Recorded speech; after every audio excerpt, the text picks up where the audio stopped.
What began as Jackson Miller's spur-of-moment decision to rescue a stranded traveler from the clutches of a deadly blizzard would unravel into a high-stakes energy revolution that three corporate giants had fought to suppress for over a decade.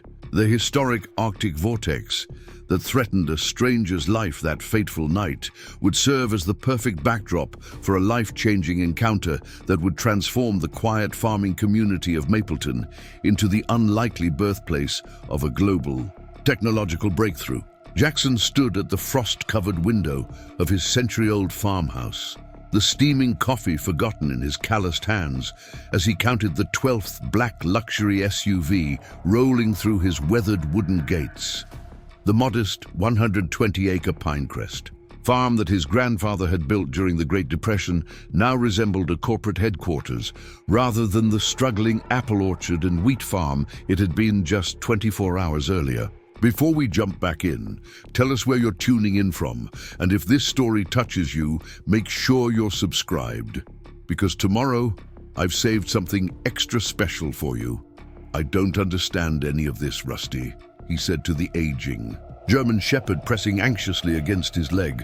The dog whined softly, reflecting his owner's growing unease as men and women in tailored business attire and discreet earpieces established a perimeter around the renovated barn where last night's unexpected visitor now rested.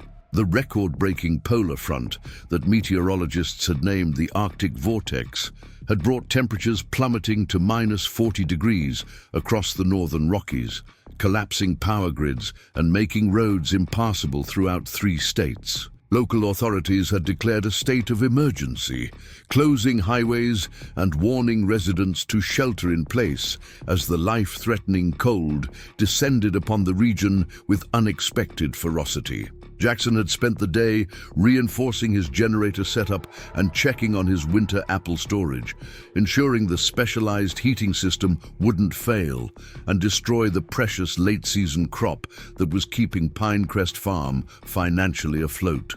For another season, it was during his final inspection of the property's north access road, where snow drifts often created impassable barriers to his storage facilities, that he'd spotted the stranded vehicle.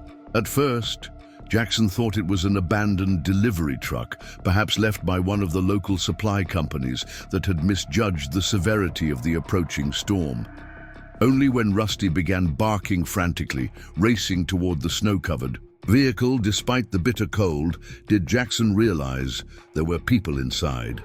The sleek black Tesla was nearly buried in the rapidly accumulating snow, its battery likely drained from running the heater, with 2 faint silhouettes visible through the ice-encrusted windows. Reaching the vehicle had been a struggle against nature itself.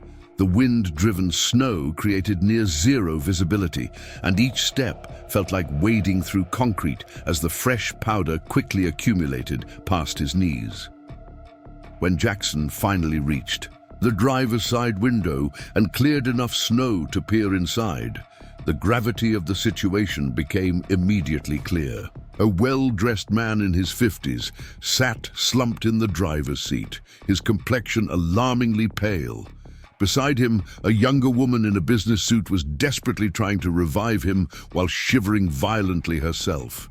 The vehicle had clearly been stranded for hours, the battery depleted, leaving them without heat as the temperature continued its merciless descent. Getting the pair to safety had been an ordeal that tested the limits of Jackson's endurance. The bitter cold made simple tasks nearly impossible, numbing fingers and stealing breath with each agonizing step. The man, clearly suffering from the initial stages of hypothermia, could barely walk. The woman, who introduced herself through chattering teeth as Olivia, helped support her boss, while Jackson led the way through the blinding snow, with Rusty guiding them back to the relative warmth of the renovated barn. What Jackson couldn't have known then was that his simple act of decency, saving 2 strangers from certain death, would catapult him into the center of a corporate power struggle that had been brewing in boardrooms and secret laboratories for years. The man he'd pulled from that frozen Tesla wasn't just any stranded traveler. He was Theodore Ted Harrison, the reclusive billionaire founder of Horizon Technologies and the driving force behind what was rumored to be the most revolutionary energy technology since nuclear power. As Jackson had helped the disoriented Harrison out of his frozen clothes and into warm, dry garments, he discovered several anomalies that initially confused him, but now seemed ominously significant, given the corporate army's overwhelming response. His fingers unconsciously traced the outline of the unusual identification card he'd found in the man's wallet, a distinctive platinum security badge with embedded technology unlike any corporate ID he'd ever seen. The same badge that had caused the emergency operator's voice to change dramatically when Jackson mentioned it during his call for medical assistance once his satellite phone finally connected. The pair's personal belongings had seemed oddly minimal for what they claimed was a business trip to a remote research facility.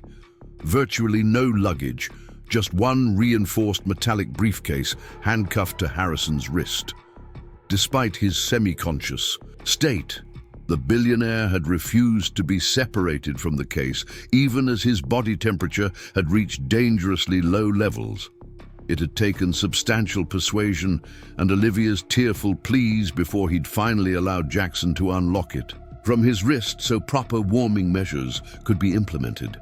During those desperate hours working to raise the pair's core temperatures with heated blankets and warm broth from his kitchen, Jackson had noticed other peculiarities. Despite their obvious physical distress, both Harrison and Olivia maintained an unusual alertness about the briefcase, taking turns keeping it within arm's reach even as they fought against the effects of hypothermia. Most notably, as the night progressed and Harrison began to recover, Jackson overheard fragments of hushed conversations that contained phrases like functional prototype and energy independence. At one point, Harrison had made a brief call on a satellite phone that seemed to function despite the storm that had knocked out all other communications in the area. The call had consisted primarily of coded phrases and coordinates, ending with "Fulcrum is secure, awaiting extraction at first light."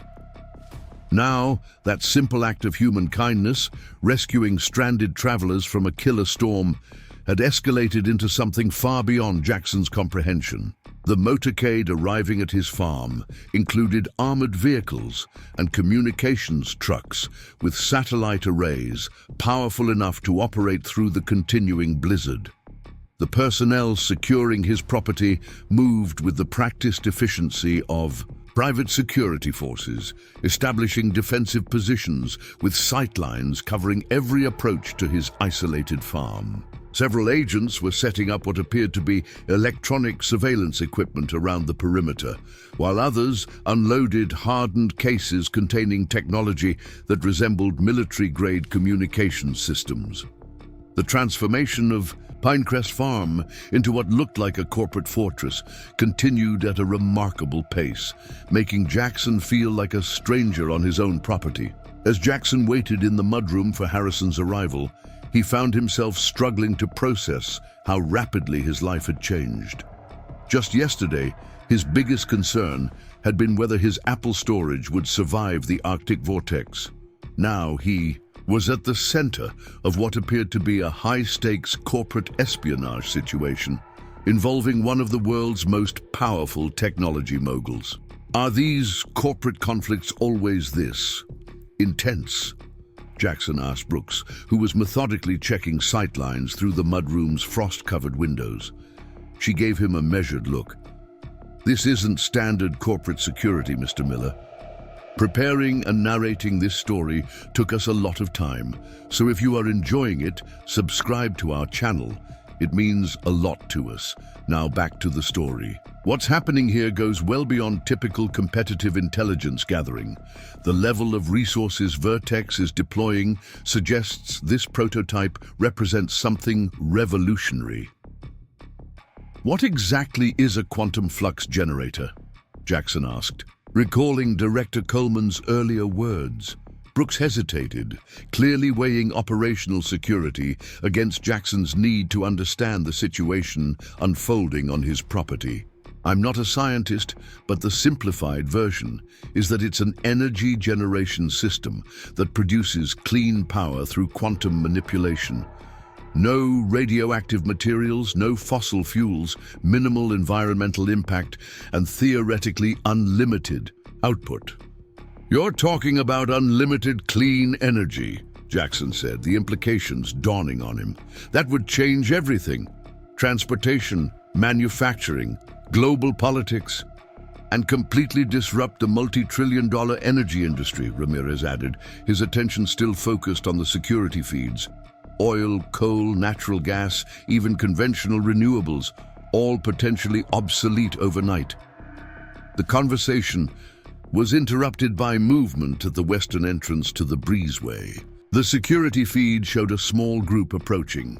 4 security personnel in a diamond formation around a central figure that Jackson recognized as Theodore Harrison, moving with purpose despite the brutal cold. The metallic briefcase was clutched tightly in his gloved hand. "Principal approaching the secure entrance," Ramirez reported into his communication device. 30 seconds to arrival. Brooks positioned herself near the mudroom door, her hand resting casually near her concealed weapon. "Mr. Miller, please stand back from the entrance. Standard protection protocol." Jackson complied, moving to the kitchen doorway with Rusty at his side. The German shepherd's ears were alert, his posture indicating he sensed the unusual tension permeating the farmhouse. The mudroom door opened, bringing a blast of frigid air as the security team quickly ushered Harrison inside. The billionaire was dressed in high-tech winter gear that had clearly been brought by his security detail, a stark contrast to the borrowed clothes Jackson had provided during the night. Despite this, Harrison still looked pale, the ordeal of hypothermia and emergency evacuation evident in the tightness around his eyes. Yet there was an undeniable force to his presence, an intensity that seemed to electrify the air around him. This was a man accustomed to shaping the world through sheer will and vision. "Mr. Miller," Harrison said, his voice stronger than it had been during their night in the barn. He extended his hand, the other still gripping the metallic briefcase. "I believe I owe you my life." Jackson stepped forward, shaking the offered hand. "Anyone would have done the same, Mr. Harrison." "We both know that's not true," Harrison replied, a hint of a smile softening his otherwise serious expression. "Especially in these conditions and at considerable personal risk. Your intervention was providential." Before Jackson could respond, Director Coleman entered through the front hallway, her expression professionally neutral, but with an undercurrent of urgency. "Sir, we need to move this conversation to a more secure location. Vertex, forces remain in position, and the unidentified aircraft are now approximately 7 minutes from our position." Harrison nodded briskly. "Of course, Director. Where have you established the secure communications?" "The root cellar, sir. It provides natural electromagnetic shielding and has only one access point, which simplifies security." Harrison turned to Jackson. "Your Apple storage facility?" "Appropriate. I believe we have much to discuss, Mr. Miller, and your root cellar seems like the ideal location for a conversation about the future." Minutes later, they were descending the sturdy wooden stairs into the surprisingly spacious root cellar beneath the farmhouse. The temperature here was a constant 40 degrees, perfect for preserving apples but chilly for an extended conversation. Jackson's family had expanded the facility over generations, creating a network of reinforced chambers carved into the natural limestone beneath the property.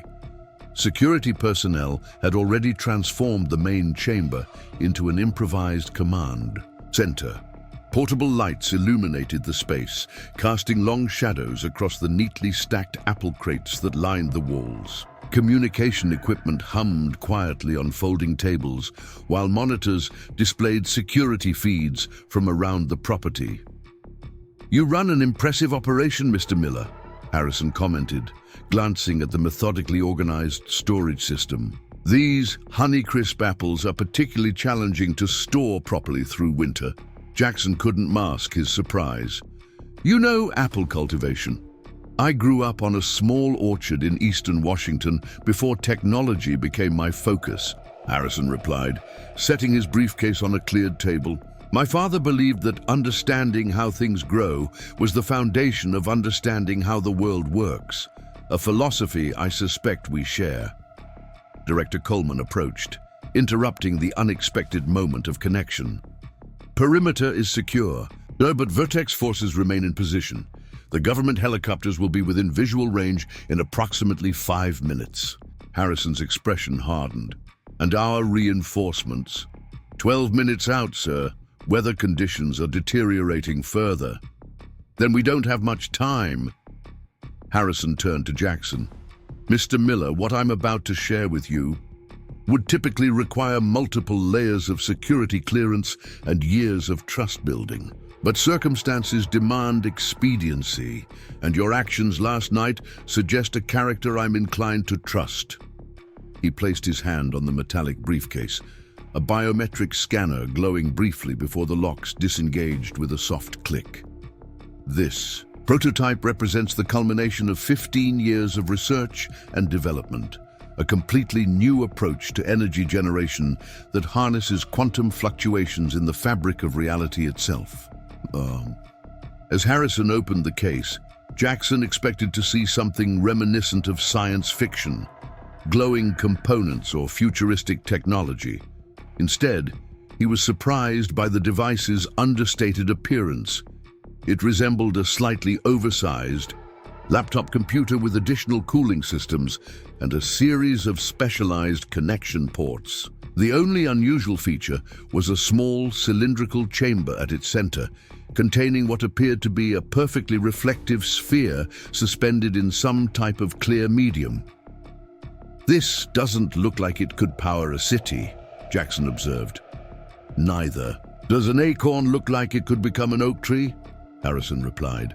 "This is merely the control system and stabilization matrix. The actual generation occurs at the quantum level, invisible to the naked eye. But make no mistake, this technology could power not just cities, but entire regions with virtually no environmental impact and at a fraction of current energy costs." Director Coleman checked her communication device, her expression tightening. "Sir, Vertex CEO Blackwood is requesting direct communication. He claims to have information regarding potential Department of Energy intervention that impacts our security situation." Harrison considered this for a moment. "Put him through on speaker. I want Mr. Miller to hear this."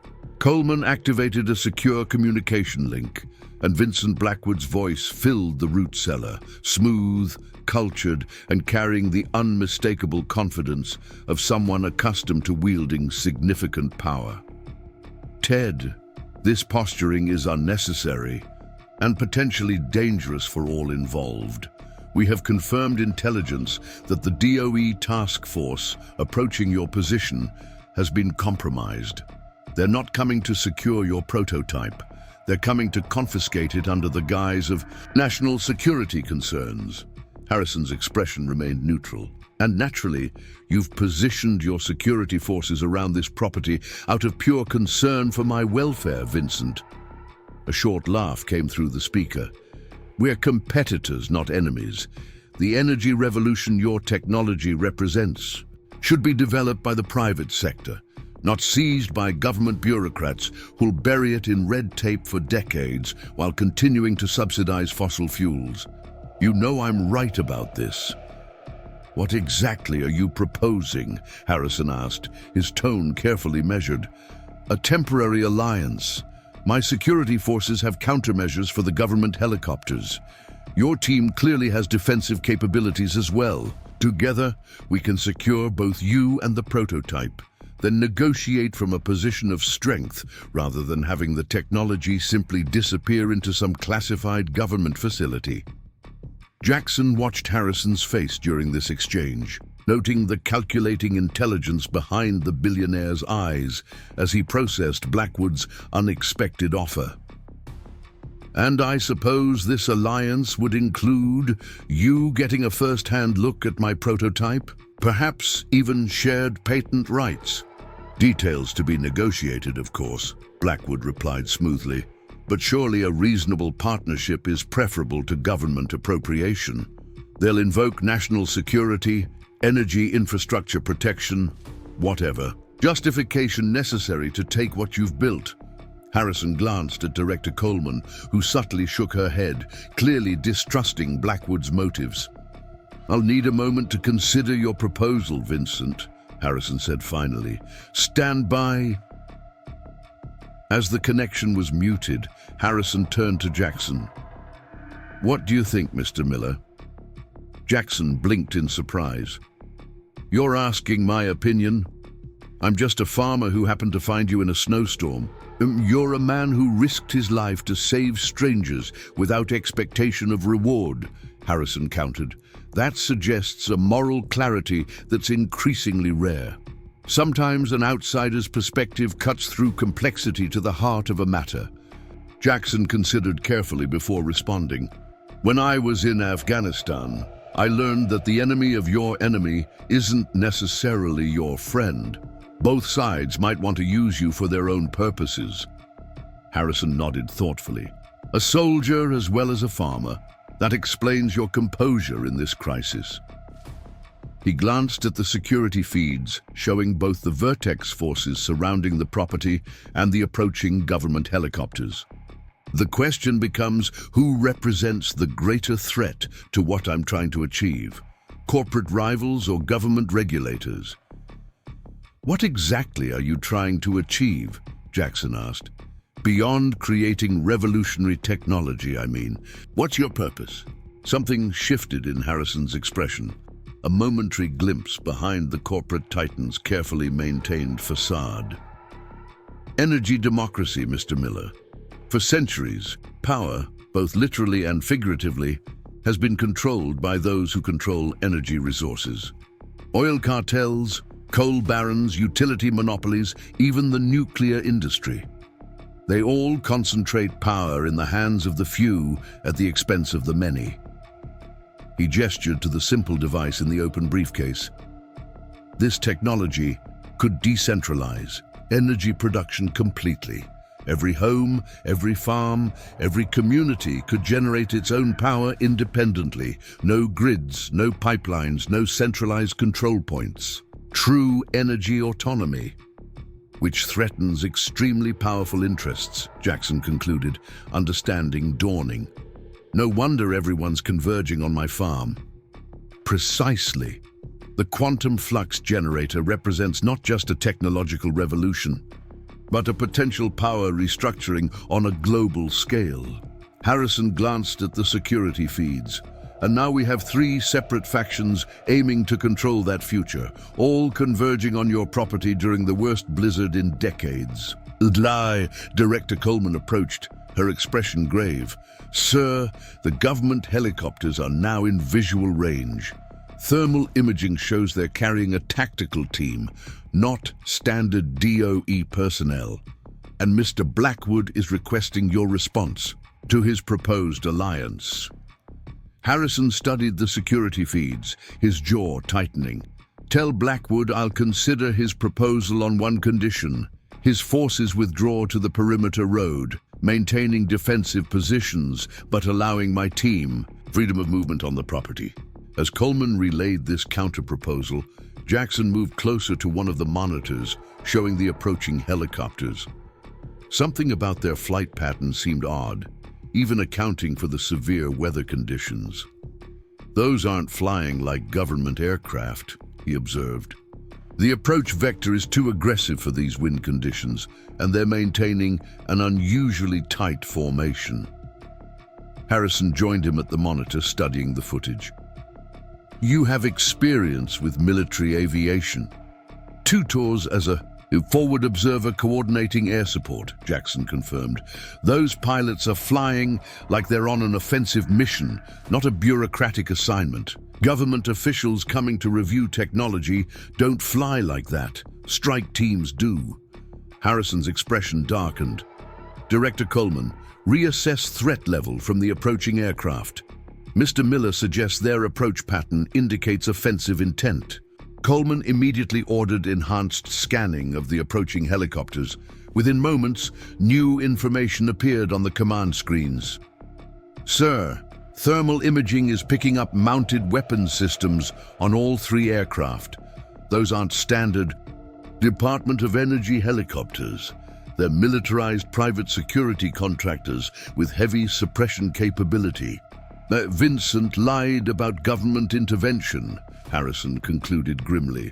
Those are either his assets or he knows exactly who they belong to. This isn't about protecting the technology from government seizure. It's about taking it by force under the cover of a manufactured crisis. As if confirming his assessment, the security feeds from the property perimeter showed the Vertex forces beginning to advance rather than withdraw, as Blackwood had supposedly agreed. They moved with tactical precision, establishing offensive positions around the farmhouse. Sir, Vertex forces are breaching the outer defensive perimeter, one of the security operators reported. They're jamming our standard communications and deploying what appear to be electronic countermeasure devices. Harrison turned to Coleman, his decision made. Initiate protocol Sunrise. We need to evacuate the prototype immediately. He faced Jackson. Mr. Miller, I apologize for bringing this conflict to your doorstep. I assure you that Horizon Technologies will compensate you fully for any damage to your property. Jackson shook his head. That's not my concern right now. Those helicopters will be landing in 5 minutes, and Vertex forces are already breaching your perimeter. Even with your security team, you're outnumbered and surrounded. There's no clear evacuation route. There must be a way out, Harrison insisted, the first hint of real concern breaking through his composed exterior. The prototype cannot fall into Vertex's hands. The technology is still experimental. In the wrong hands, it could be weaponized or monopolized.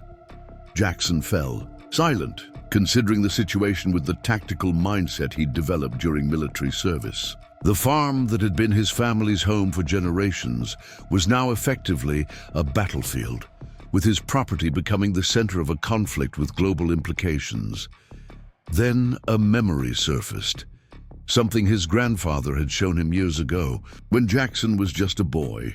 There might be a way, he said finally, but it's not on any property maps, and your security team won't know about it. Harrison's attention sharpened. What are you suggesting? During Prohibition, my great-grandfather was what the family politely calls an agricultural entrepreneur. He modified the natural limestone caves beneath this property to store and transport certain products without government interference. Your great-grandfather was a bootlegger, Harrison translated, a hint of amusement breaking through the tension. A very successful one, Jackson confirmed. The point is, there's a tunnel system that connects this root cellar to an exit point, nearly a mile away near the eastern property line. It was designed specifically to avoid detection during government raids. Hope flickered across Harrison's face. And these tunnels are still navigable?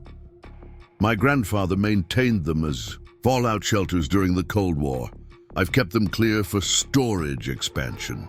They're not comfortable, but they're passable. Harrison turned to Coleman. Director, reassess evacuation options, including Mr. Miller's suggested route. Coleman approached, skepticism evident. Sir, using unmapped tunnels presents significant security risks, potential structural instability, limited communication capability, no pre-established defensive positions. And our alternatives? Harrison challenged. At present, we're facing superior numbers from Vertex ground forces and air assets with unknown affiliation. Our reinforcements are still 10 minutes out and may be intercepted before arrival. Coleman's professional assessment was blunt. Standard evacuation protocols are compromised. Harrison nodded decisively. Then we use the tunnels. Prepare a minimal security detail. The rest of the team will execute a diversionary operation, making it appear we're attempting evacuation by ground vehicle. As Coleman began issuing orders, Harrison turned back to Jackson. I'm placing a great deal of trust in you, Mr. Miller. You're not the first desperate person looking to escape through our tunnels, Jackson replied. Though usually they're running from the government, not toward it. Harrison's mouth quirked in a half-smile. Ironic, isn't it? 24 hours ago, I would have considered government intervention to be the primary threat to my work. Now it may be our only hope for protection. Jackson moved to a section of what appeared to be a solid limestone wall at the back of the root cellar. He pressed against a specific stone, revealing a hidden locking mechanism that swung open a concealed door. Beyond lay a dark tunnel carved through the natural limestone, reinforced with timber supports that had been maintained across generations. This will take us to an exit point near the eastern property line, Jackson explained. From there, it's approximately 2 miles to State Route 87. If your reinforcements can meet us there, Harrison nodded. Director Coleman, redirect our secondary security team to the eastern intersection of Route 87 and Miller Creek Road. Estimated arrival time for evacuation team. Coleman checked the tactical display. 30 minutes, sir, assuming the tunnels are navigable at normal walking pace. They are, Jackson confirmed, retrieving emergency lanterns from a storage cabinet. My great-grandfather built them wide, enough to move liquor crates through, and the main passages are tall enough that most people won't need to duck. As Jackson activated the lanterns, casting a warm glow down the tunnel entrance, Harrison carefully repacked the prototype into its secure case. The billionaire paused, looking around the simple root cellar with its neatly stored apple harvest, a stark contrast to the high-tech corporate world he typically inhabited. Yesterday, I was presenting this technology to a room full of investors, worth collectively over $1 trillion, he mused. Today, I'm fleeing through prohibition tunnels beneath an apple farm with the most valuable technology on the planet. Life has an interesting way of maintaining perspective. Jackson handed lanterns to Harrison and the 2 security personnel. Coleman had designated for the tunnel evacuation. My grandfather used to say that no matter how important you think you are, a blizzard doesn't care about your plans. Wise man, Harrison replied, securing the prototype case. Though in this case, the blizzard may have saved this technology from being intercepted according to someone else's plan. If my navigation system hadn't been compromised precisely when the storm reached its peak. You think your vehicle's diversion wasn't an accident, Jackson said, understanding dawning. Too many coincidences, Harrison confirmed grimly. The compromised navigation, the communication failures, the precise timing during a natural disaster when emergency services would be overwhelmed. Someone orchestrated this interception meticulously. They just didn't account for a farmer and his dog finding us before we froze to death. Above them, the distant sound of helicopter rotors became audible even through the layers of earth and stone. The approaching forces were nearly upon them. Time to move, Coleman ordered, checking her tactical display one final time. Diversionary. Team is in position. They'll initiate in 60 seconds, drawing attention to the western evacuation route. Harrison nodded to his security director. Proceed, Director, and remember, protection of personnel is the priority. The technology is important, but not at the cost of lives. Understood, sir. Coleman's professional mask slipped momentarily, revealing genuine concern. Be careful in those tunnels. As Coleman departed to coordinate the diversionary operation, Harrison turned to Jackson. Lead the way, Mr. Miller. It seems the fate of a potential global energy revolution now rests.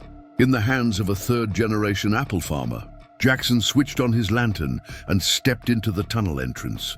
Rusty falling in beside him with the natural vigilance of a farm dog accustomed to exploring unfamiliar territory. "Follow me closely. The main tunnel is stable, but there are side passages we should avoid. Some haven't been maintained since my grandfather's time." As the small group moved deeper into the tunnel system, the sounds of the world above faded, replaced by the quiet drip of groundwater and their own footsteps echoing against limestone walls. The temperature was cool, but not uncomfortable. The natural insulation of the earth protecting them from the Arctic Vortex raging across the surface. The tunnels were remarkably well constructed, considering they had been built by bootleggers nearly a century earlier. The main passage was indeed wide enough for two people to walk side by side, with arched ceilings supported by timbers that Jackson's family had maintained across generations. Smaller side tunnels branched off occasionally, disappearing into darkness. "My great-grandfather was quite the engineer," Jackson explained as they navigated a curved section. "He designed these tunnels to follow the natural limestone formations, minimizing the risk of collapse while creating a network that could confuse revenue agents if they ever discovered the entrances." "Practical ingenuity," Harrison observed, studying the construction. "Solving complex problems with available resources, the foundation of true innovation. Your family built an underground transportation network that's lasted nearly a century without corporate backing or government grants." They continued in silence for several minutes, the gentle slope of the tunnel taking them gradually deeper. Beneath the property, Jackson checked his watch. They had been moving for approximately 10 minutes, covering perhaps a third of the distance to the exit point. Suddenly, their communication devices vibrated simultaneously. One of the security agents checked his display. "Sir, the diversionary operation has engaged with Vertex forces. Director Coleman reports helicopter teams have deployed on the western perimeter. They appear to have taken the bait." Harrison nodded grimly. "And our extraction team's status?" "On schedule, sir. They've diverted to avoid Vertex aerial surveillance, but confirm they'll reach the rendezvous point within the planned time frame." As they continued through the tunnel system, Jackson noticed Harrison studying him with thoughtful consideration. "Something on your mind, Mr. Harrison?" he asked. "I'm reconsidering some fundamental assumptions," the billionaire replied. "When I began developing the quantum flux generator, I envisioned a technology that would democratize energy production, free communities from reliance on centralized power sources controlled by corporate or government interests." He gestured to their surroundings. "Yet here we are, in tunnels built for exactly that purpose a century ago. Your family created independent infrastructure specifically designed to circumvent centralized control. The technology changes, but the fundamental human desire for autonomy remains constant." "My great-grandfather wasn't thinking about energy democracy," Jackson pointed out. "He was just trying to make moonshine during Prohibition." "Perhaps," Harrison acknowledged, "but he was also rejecting external constraints on his livelihood, creating systems that allowed his community to function independently despite government prohibition. The parallels to energy independence are striking." Their conversation was interrupted by a distant rumble that vibrated through the tunnel structure, causing small fragments of limestone to drift down from the ceiling. "That didn't sound like helicopters," Jackson said, concern evident in his voice. The security agent checked his tactical display, his expression darkening. "Perimeter sensors detecting explosives deployment near the main house. Vertex forces appear to be using breaching charges to access the root cellar." "They found the tunnel entrance," Harrison concluded grimly. "Which means we need to move faster," Jackson urged, increasing his pace. "The tunnel network includes several deliberate Dead ends and false passages. That will slow them down, but we should assume they're in pursuit. As they navigated deeper into the tunnel system, the rumbling from distant explosions continued intermittently.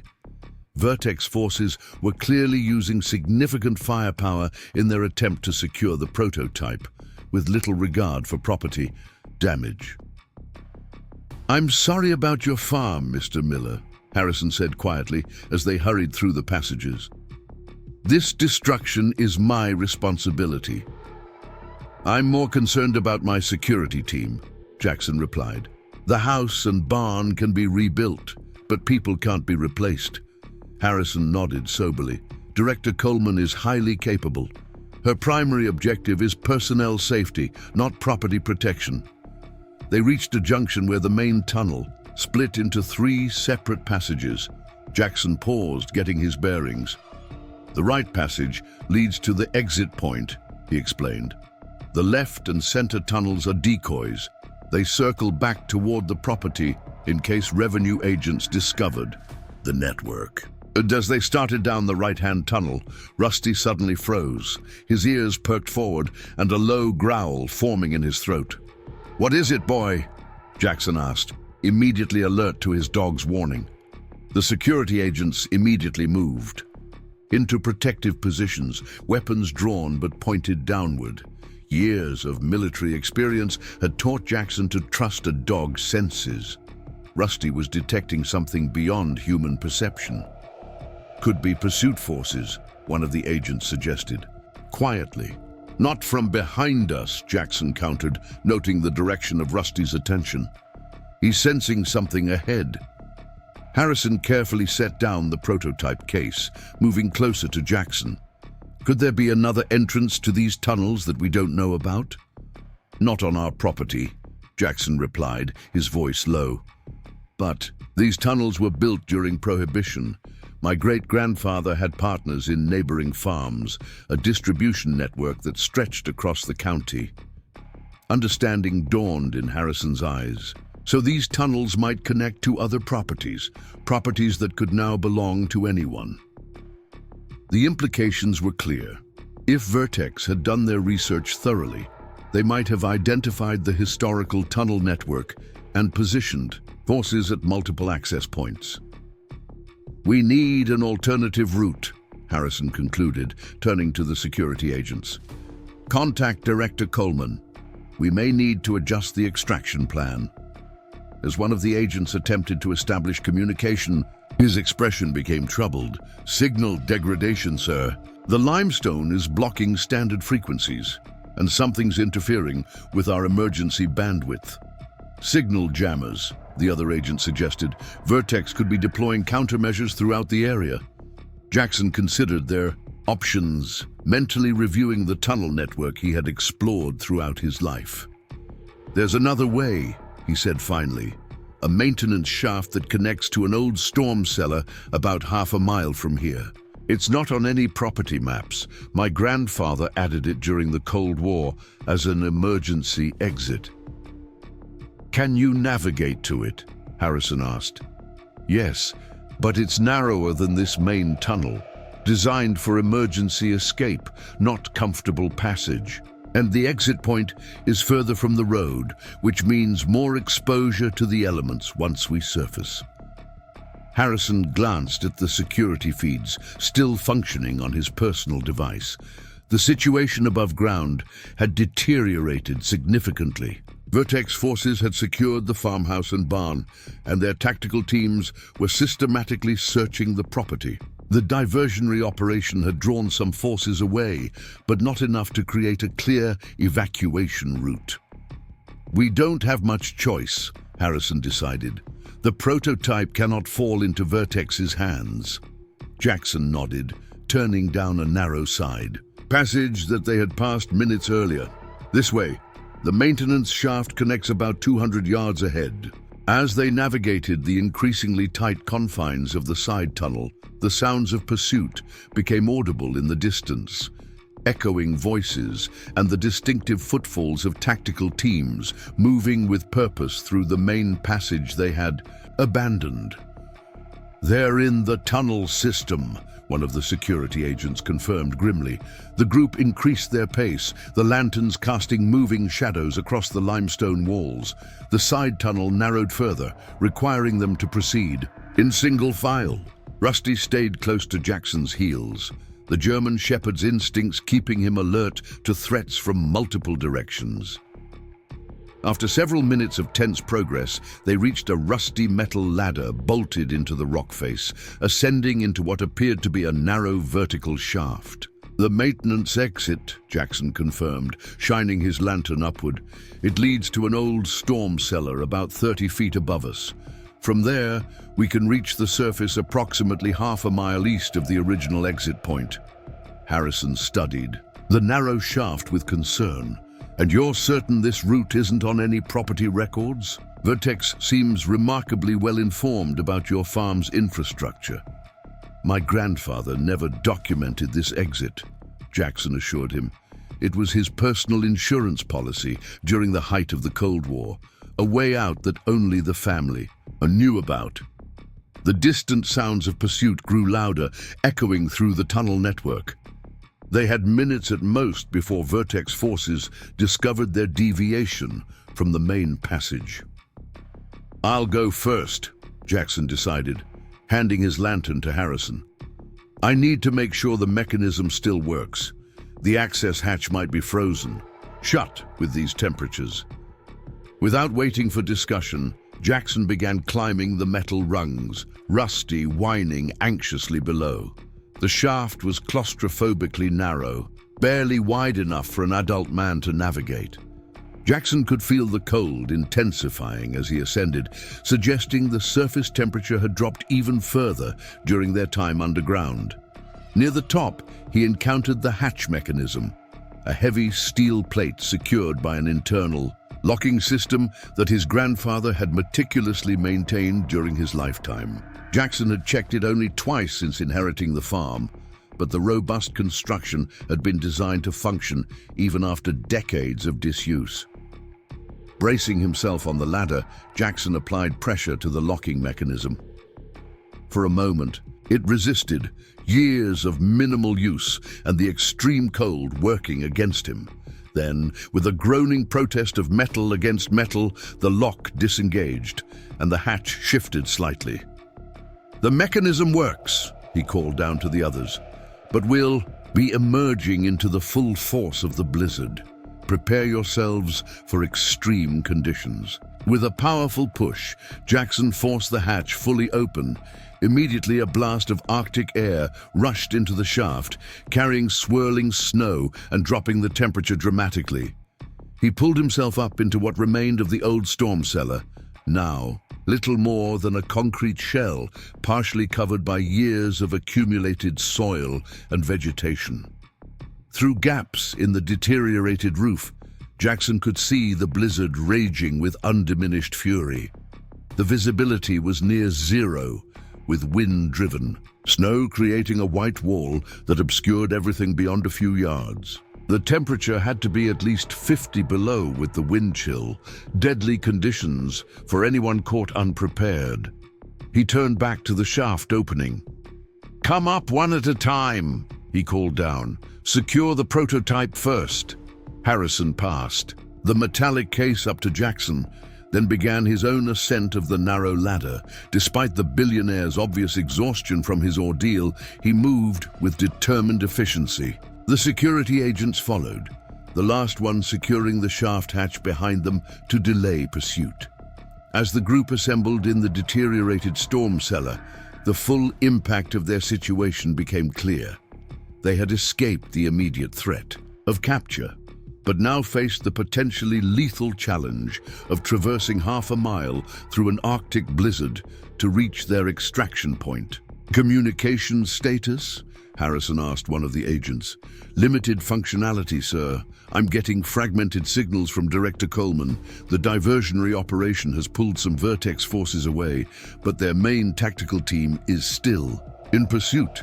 Our extraction team confirms they're approaching the revised coordinates, ETA approximately 15 minutes. Harrison turned to Jackson. "You know this land better than anyone. What's our best approach?" Jackson peered through the driving snow, mentally mapping their position relative to the eastern property line. There's a windbreak of pine trees about 200 yards east of here. If we can reach that, it'll provide some shelter from the worst of the wind as we move toward the extraction point. And Vortex forces? They'll be focused on the tunnel network and the main buildings. This exit point is off any logical search pattern. It's why my grandfather positioned it here. Harrison nodded decisively. Then we move immediately. Every minute increases the risk of discovery. As the group prepared to venture into the blizzard, Jackson secured his coat tighter and knelt beside Rusty. "Stay close, boy," he murmured, knowing the German Shepherd's farm-bred instincts would be crucial in these conditions. With a final glance back at the storm cellar that had provided temporary refuge, Jackson led the group out into the full fury of the Arctic Vortex, the humble farmer once again guiding the billionaire inventor through perilous conditions. The fate of a technological revolution literally carried in a case between them. The brutal wind hit them with physical force as they emerged fully into the open, the temperature differential creating an almost painful sensation on exposed skin. Visibility extended barely 10 feet ahead, the swirling snow creating a disorienting white void that made navigation treacherous. "Form a chain!" Jackson shouted over the howling wind. "Hand to shoulder, follow directly behind me." The group quickly formed a human chain, with Jackson leading, followed by Harrison clutching the prototype case, then the two security agents, with Rusty moving alongside, occasionally disappearing into snowdrifts, only to reappear moments later. The German Shepherd's natural instincts helped him navigate the challenging conditions far better than his human companions. Progress was agonizingly slow. Each step required fighting against both the accumulated snow and the relentless wind that seemed determined to drive them back. The cold was penetrating, finding every gap in their clothing, despite the high-tech winter gear Harrison and his security team wore. Jackson kept his eyes fixed on the barely visible shapes of the pine windbreak ahead, using his intimate knowledge of the land to maintain their course when all visual references disappeared in the swirling white. Years of working this property through Montana winters had given him an almost intuitive sense of navigation that no GPS system could replicate in these conditions. After what seemed an eternity, but was likely only 10 minutes of grueling progress, they reached the relative shelter of the pine windbreak. The dense evergreens reduced the wind's fury significantly, creating a space where they could momentarily regroup. "Status?" Harrison asked, his voice hoarse from the cold. "Extraction? Team confirms approach," one of the security agents reported, checking his partially functioning communication device. "They've established a secure landing zone approximately 400 yards northeast of our position. ETA 10 minutes. And pursuit forces? Unclear, sir. Signal degradation is significant. Last update indicates Vortex teams have penetrated the main tunnel network, but haven't yet identified our alternative exit route." Jackson scanned their surroundings, the visibility slightly improved within the shelter of the pines. "We need to move along this windbreak for about a quarter mile, then cross open ground to reach the extraction point. It's a straight shot, but the final approach will expose us to the full force of the storm again." Harrison nodded grimly, his face already showing signs of the extreme cold despite their relatively brief exposure. Jackson guided the group along the windbreak, the towering pines providing critical shelter from the worst of the Arctic Vortex's fury. They moved in tight formation, conserving energy and body heat while maintaining a steady pace toward the extraction point. Even with the partial protection of the trees, the temperature was life-threatening, hovering around 50 below zero. With wind chill, and every minute of exposure increased their risk of hypothermia returning to haunt Harrison. "Almost to the edge of the tree line," Jackson called back, his voice nearly lost in the howling wind. Once we cross the open field, we'll be completely exposed. Everyone needs to move quickly, but stay together." Harrison nodded grimly, his normally commanding presence somewhat diminished by the extreme conditions, though his determination remained undiminished. The prototype case remained securely clutched in his gloved hand, his grip never wavering despite the challenging trek. As they reached the final stand of pines, Jackson paused, surveying the open expanse before them. In normal conditions, the eastern field would have been an easy quarter-mile walk across relatively flat terrain. Now, it resembled an Arctic wasteland, wind-sculpted. Snowdrifts of unpredictable depth, punctuated by the occasional fence post, barely visible above the white landscape. "I can see the extraction point," one of the security agents reported, pointing toward a faint glow of lights, barely visible through the driving snow. "Our team has established position." Jackson turned to Harrison. "This is the most dangerous part. The wind will hit us full force once we leave the trees, and the snowdrifts could be chest-deep in places. We need to maintain visual contact at all times." "Understood," Harrison replied, his breath forming ice crystals in his beard. "You've gotten us this far, Mr. Miller. I continue to trust your judgment." With a final check to ensure everyone was prepared, Jackson led the group out from the protective embrace of the pines and into the full brutality of the blizzard. The impact was immediate and shocking, like walking into a wall of frozen needles driven by hurricane-force winds. Visibility dropped to mere feet, the extraction point lights appearing and disappearing as the swirling snow alternately thinned and thickened. Rusty forged ahead, his natural instincts allowing him to find the shallowest path through the treacherous snowdrifts. Jackson followed closely, occasionally sinking waist-deep into hidden pockets of accumulated snow, then forcing his way forward through sheer determination. The human chain struggled behind him, each person fighting their own battle against the elements. They had covered perhaps half the distance to the extraction point when the security agent at the rear of their formation suddenly called out, "Movement! Behind us! Multiple heat signatures emerging from the tree line." Jackson turned, straining to see through the white haze. For a brief moment, the wind shifted, creating a momentary window of visibility. Through this temporary clearing, he glimpsed dark figures moving with tactical precision at the edge of the pine windbreak. At least 6 individuals in specialized cold weather gear, clearly following their trail. "Vertex Pursuit Team," Harrison concluded grimly, having spotted the same alarming sight. "They must have found the maintenance shaft exit." "Extraction Team reports 2 minutes to ready position," the forward security agent announced, checking his tactical display. "But we're still at least 5 minutes from their location at our current pace." The situation was deteriorating. Rapidly, they were caught in open terrain, hampered by brutal weather conditions, with a well-equipped tactical team in pursuit and no defensive position available. Jackson made a quick calculation based on his intimate knowledge of the property. "There's a drainage culvert about 100 yards ahead," he shouted over the wind.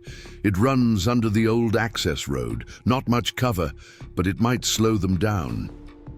Without waiting for discussion, he altered their course slightly, leading them toward a barely perceptible depression in the snow-covered landscape.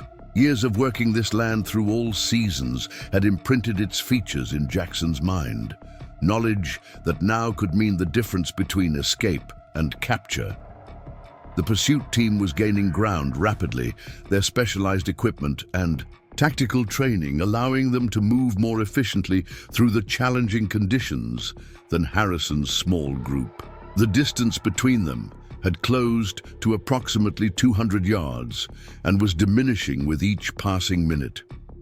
As they approached the drainage culvert, a concrete tube about 4 feet in diameter that passed beneath an elevated section of the old farm access road, Jackson formulated a hasty plan.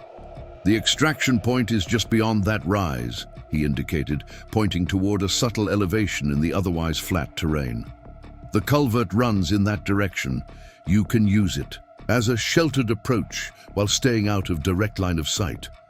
What about you? Harrison asked, immediately grasping the implication. Rusty and I will continue across the open field, Jackson explained. We'll draw their attention while you take the prototype through the culvert. My dog and I know this land. We can evade them long enough for you to reach your extraction team. Harrison shook his head emphatically. Unacceptable risk. These aren't just corporate security. They're operating like military contractors. If they catch you... With respect, Mr. Harrison, there isn't time to debate. Every second counts. Jackson met the billionaire's gaze with calm resolve. This is my farm. Nobody knows it better than Rusty and I do, not even people with tactical training and fancy equipment. The security agents exchanged glances, then the senior operative nodded reluctantly. The plan has tactical merit, sir. A diversion would significantly increase the prototype's chances of reaching the extraction point securely. Harrison studied Jackson for a moment, recognizing the same quiet determination that had driven the farmer to rescue strangers during a blizzard without hesitation. Very well, Mr. Miller, but I want to be absolutely clear. Your safety is paramount. Create distance, then make your way to the extraction point. We will not depart without you. Jackson nodded, already maneuvering toward the culvert entrance, partially hidden beneath a snowdrift. Get in quickly. Once you're through, follow the rise directly to your extraction team. Rusty and I will buy you the time you need. As Harrison and the security detail squeezed into the concrete passage, the billionaire paused, fixing Jackson with an intense gaze. When this is over, Mr. Miller, we have much to discuss about the future. Before Jackson could respond, Harrison disappeared into the culvert. The metallic case containing potentially world-changing technology clutched securely against his chest. The security agents followed swiftly, their tactical lights illuminating the enclosed passage as they began the cramped journey toward the extraction point. Jackson turned to Rusty, kneeling briefly despite the brutal cold. Ready for a run, boy? Just like hunting coyotes in the back 40. The German shepherd's ears perked forward, his instinctive understanding of his master's intent evident in his alert posture. This was a farm dog bred for work and challenge, not a house pet. With a final glance toward the barely visible pursuit team, now approximately 150 yards away, Jackson set off at a deliberate pace across the open field, intentionally, leaving clear tracks in the deep snow. Rusty bounded alongside him, occasionally disappearing into deeper drifts, only to emerge moments later, shaking off accumulated snow. The diversion worked immediately. The pursuit team adjusted their course, following the obvious trail left by man and dog, rather than conducting a wider search pattern that might have discovered the culvert entrance. Jackson maintained a careful pace, quick enough to draw the Vortex team away from Harrison's position, but not so fast that they would lose interest in the chase. For several minutes, this dangerous game continued. Jackson and Rusty moving across the open field in a gradually widening arc away from the culvert and extraction point, the pursuit team following with single-minded determination. The distance between them fluctuated between 100 and 200 yards as the challenging conditions affected both pursued and pursuers. Through occasional breaks in the driving snow, Jackson caught glimpses of the pursuing force. Their movements confirmed his earlier assessment. These weren't standard corporate security, but specialized operators with military-grade cold weather gear and tactical equipment. The stakes of whatever Harrison carried in that metallic case were clearly high enough to warrant extraordinary measures. When Jackson judged that sufficient time had passed for Harrison to reach the extraction point, he altered his strategy. Now it was time to lose the pursuit team completely and make his own way to safety. He angled toward a section of the property where several agricultural structures created a complex layout that would be challenging to navigate without intimate familiarity. "This way, Rusty," he called, increasing his pace as they approached. The first of several equipment sheds, partially buried in snowdrifts. The German Shepherd raced ahead, instinctively understanding the shift from diversion to evasion. The pursuit team recognized the change in tactics immediately, accelerating their own pace in response. Two figures broke from the main group, attempting to flank Jackson's position by circling wide around the agricultural structures. It was a textbook envelopment maneuver that would have been effective in most circumstances. But this was Pinecrest Farm, land that Jackson had worked every day for years, terrain he had navigated in all seasons and all weather conditions.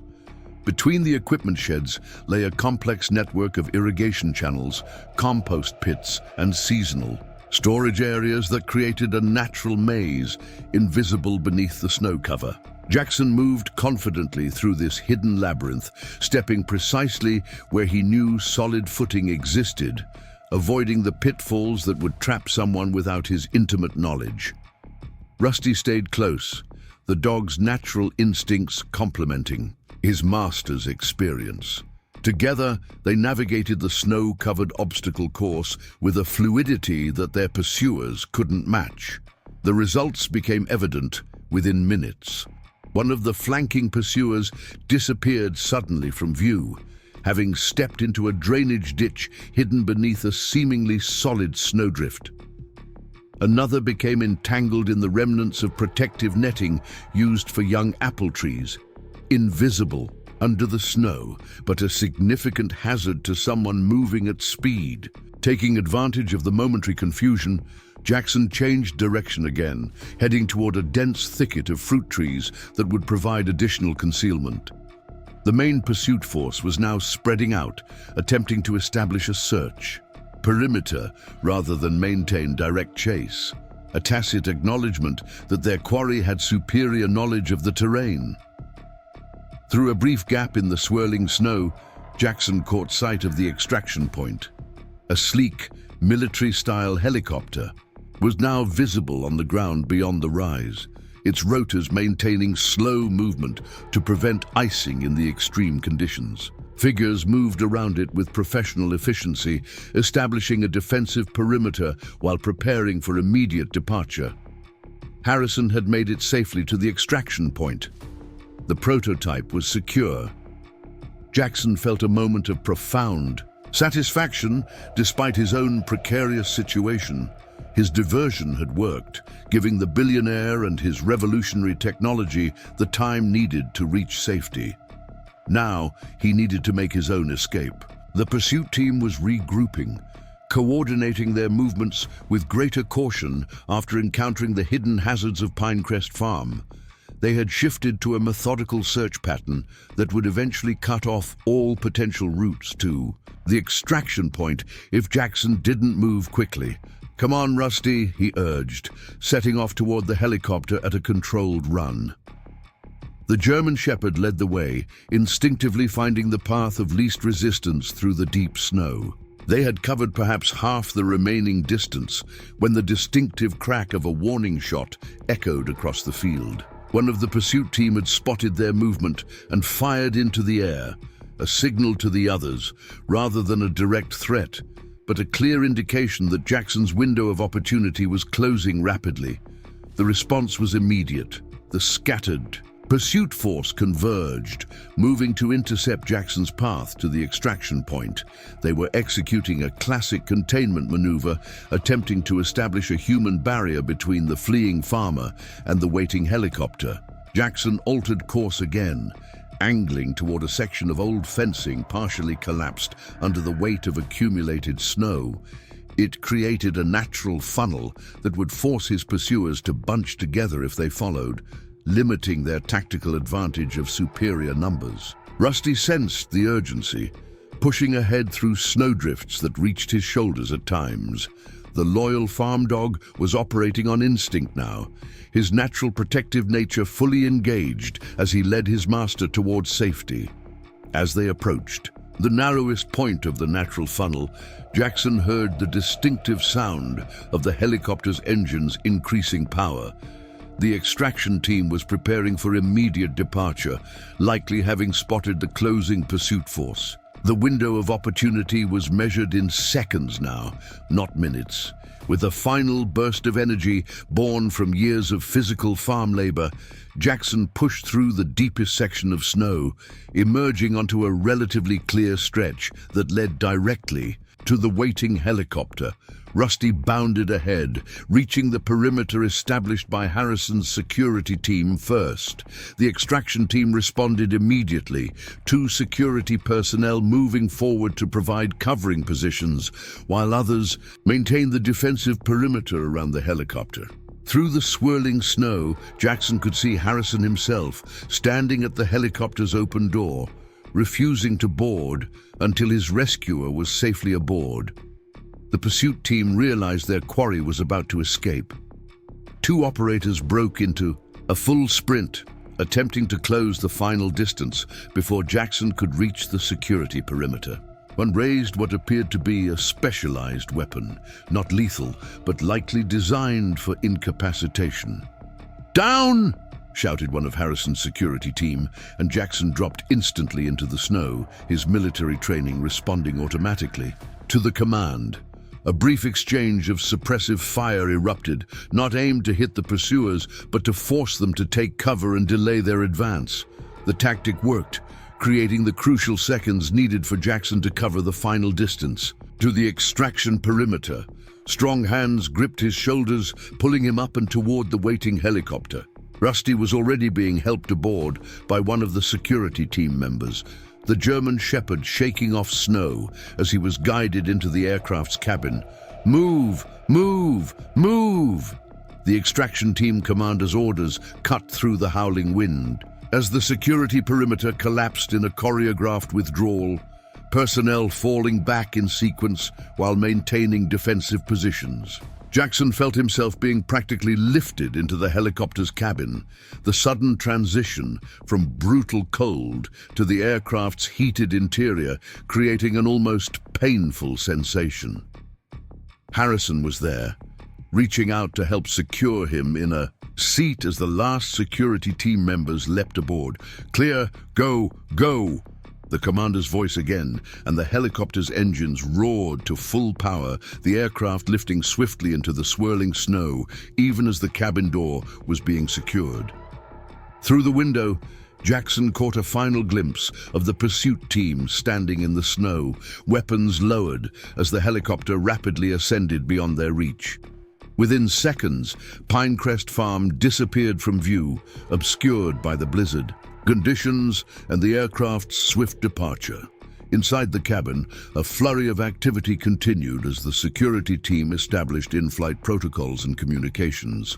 Medical personnel immediately moved to check Jackson for signs of cold exposure or injury, while others secured equipment and monitored tactical displays showing their departure route.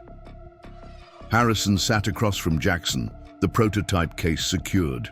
Beside him, the billionaire's expression reflected a complex mixture of relief, gratitude, and lingering concern. "That was entirely too close, Mr. Miller," Harrison said, his voice steady despite the helicopter's vibration. "Your diversion was successful, but considerably more dangerous than I anticipated. These weren't standard corporate security forces." Jackson nodded, accepting a thermal blanket from one of the medical team. "Military contractors based on their movement patterns and equipment. Vertex is playing for keeps." "Indeed." Harrison's expression darkened. The level of resources deployed suggests they have a very clear understanding of what this technology represents, and they're willing to go to extraordinary lengths to acquire it. Rusty settled at Jackson's feet, the German Shepherd remarkably calm, despite the unfamiliar surroundings and the helicopter's noise. Farm dogs were adaptable by nature, and this one had already experienced more extraordinary circumstances in the past 24 hours than most would encounter in a lifetime. "Where are we headed?" Jackson asked, noting that the helicopter was maintaining a relatively low altitude, likely to avoid the worst of the storm conditions at higher elevations.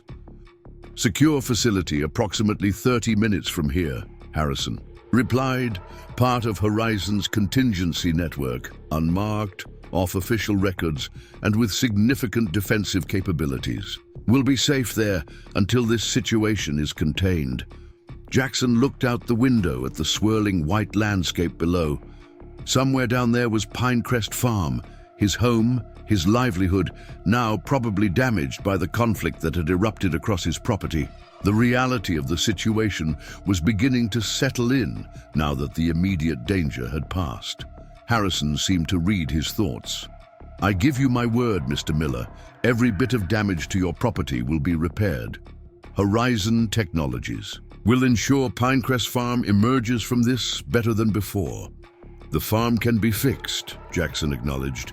I'm more concerned about what happens next. Those people won't just give up because we escaped. Whatever you've created is clearly valuable enough for them to risk a lot to get it. Perceptive assessment, Harrison nodded. This isn't over. It's merely entering a new phase. Vertex will regroup, reassess, and attempt a different approach. Their pursuit team's failure will necessitate escalation to more sophisticated methods. The security team commander approached, interrupting their conversation. Sir, we have secure communications established with headquarters. Director Coleman reports successful extraction of all personnel from the farm location. Minimal casualties. 2 minor injuries from the diversionary team, all personnel accounted for. Harrison nodded with evident relief. And Vertex forces? Withdrawing from the property, sir. Their helicopter assets departed approximately 3 minutes after our extraction. Satellite monitoring suggests they're returning to their staging area near Council Bluffs. Maintain surveillance and alert protocols, Harrison instructed. I want immediate notification of any unusual movement or communications from known Vertex facilities or personnel. As the commander returned to his duties, Harrison turned back to Jackson. You've been drawn into something far larger than a simple rescue during a blizzard, Mr. Miller. I owe you an explanation, a complete one this time. Jackson settled back in his seat, Rusty shifting slightly to maintain contact with his master's legs. I'm listening. Harrison carefully unsealed the metallic case, revealing the device inside, the unassuming but potentially world-changing quantum flux generator. In the controlled environment of the helicopter cabin, Jackson could now see details that had been obscured during their hasty examination in the root cellar. The core component was indeed a perfectly reflective sphere suspended within some type of clear medium. But now Jackson noticed subtle patterns flowing across its surface, like oil on water, but more structured, more purposeful.